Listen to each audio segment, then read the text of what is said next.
Hi everybody, my name's Lawrence Man, and today I would like to talk with you about quality of art. Now by this I'm talking about the size, the resolution, the scale of the artwork, not the actual quality of the artist's abilities. So whether you're using your art on the screen or in printed format, you know, your art still needs to look absolutely fantastic no matter where you put it. You know, you're representing yourself here.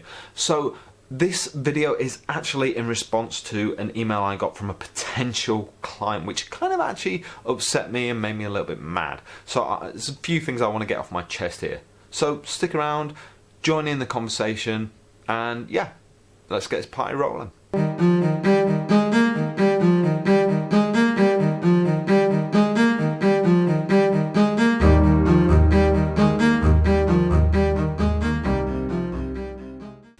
Okay, so the email that I got from my potential client was one that I've had similar emails to before, and it basically asked, it was hedging towards saying, I want a cheap illustration cover. I don't really want to pay much, but without saying it. Yeah. And I kind of get emails like this every now and again, and quite frankly, I'm normally really nice about it, but this time I maybe wasn't as nice as I shoulda coulda been.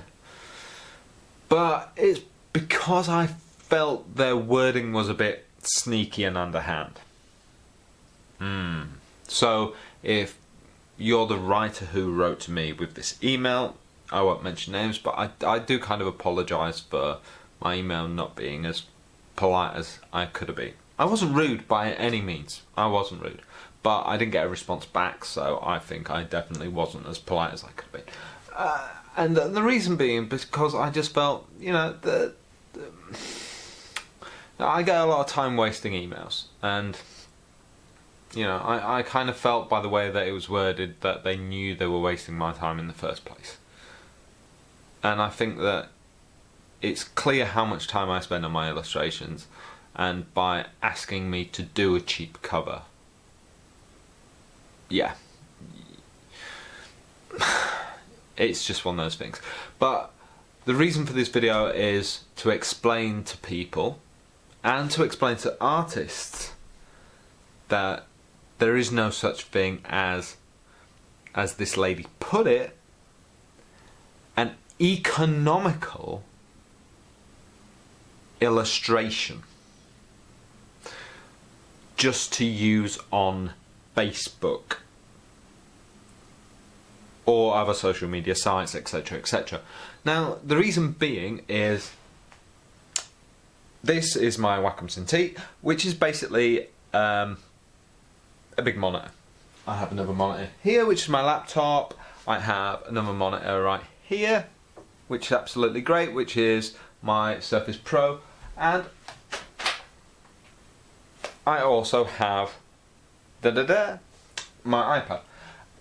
I have lots of monitors around here. I also have another Cintiq over there. I also have another laptop over there. There are lots of things. You know, we all have. You know, we have our phones in our pockets. We have lots of devices these days. You know, it's just the truth of the matter. My next door neighbour, who's in his 70s, he has lots of devices. You know, and he's in his 70s. And I'll say this: the one thing is that ties all these devices in, they exist outside of 1995. Sounds silly, but the point being is that all of these devices nowadays normally have, if you bought them within the last couple of years or the last few years, they all have, you know, 4K screens. You know, they all have particularly high resolution monitors. A lot of people watch YouTube. You may be watching this YouTube video on your television. I know my YouTube stats quite well, and I'm surprised at how many people watch YouTube videos on their television sets. It's not something I personally do. I watch them on my phone, I watch them on my tablet, I watch them on the Cintiq, which is amazingly high resolution, but I don't watch them on my TV, but I know a lot of people do. Now, a lot of people surf the web on the TV as well. That's amazingly high resolution. You know, my head might be massive on your TV screen right now, which is kind of a scary prospect. But a lot of people do surf the web on very, very high resolution devices.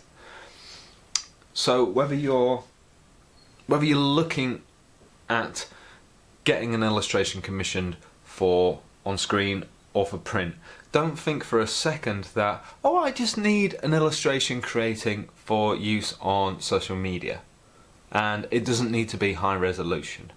Guess what? It does. It does. It needs to be absolutely fantastic quality, because people will be able to click on that image and they will need to be able to see it large scale, and they will be able to see all the fine detail, and if it's poor quality, if it's not good detail, whatever you're trying to promote, be it your latest book, be it the game that you're promoting, people will see the illustration you're commissioning is poor quality, and they will see that they will just associate that poor quality image with the quality of the product you're promoting. They will go, poor quality image, poor quality book, poor quality image, poor quality game. That's what they'll do. So it's that simple.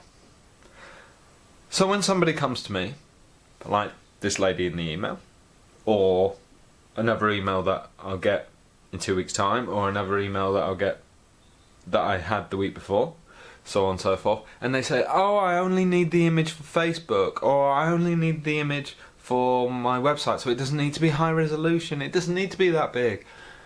All I'm actually hearing is the same as this lady said in her email: an economical illustration,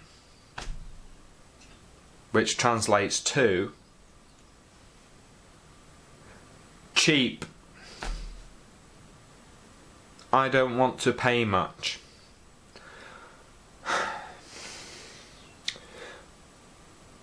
And from my vast experience over the years, working freelance and working within agencies, design agencies, advertising agencies, I can tell you unequivocally that cheap clients are also very, very difficult clients to work for. You know, think about how much a builder charges per day, and then think about how much we charge per day, you know, and our skill level. You know, is it really unreasonable? You know, think about how much, if you have an emergency at home and a plumber comes out, think about how much a plumber charges you, and then think about how much an illustrator charges you. Plumber's just plumbing, you don't even get to look at that. Just have your name on it. Alright, sure it needs doing, but so's your book cover. Yeah, just an idea. I needed to get that off my chest. Thanks for watching. And hopefully that's helped everyone a little bit, that's helped authors to understand where I'm coming from, and hopefully that's helped artists to see my perspective as well, but to be able to go back to their potential clients with an argument. Anyway, let me know what you think to everything I've said in the comments below. Obviously I've said a lot. Some of it maybe slightly controversial, I don't know. Maybe, you know, there's a bit of a rant, and that's always gonna stir a few people up. So yeah, let me know what you think in the comments below.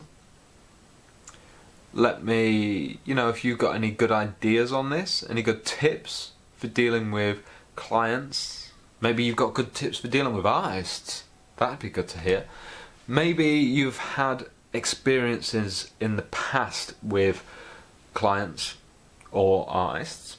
You know, let me know which side of the fence you're on. Let me know if you're an artist or a writer. or a different kind of client. That'd be cool to hear from you as well.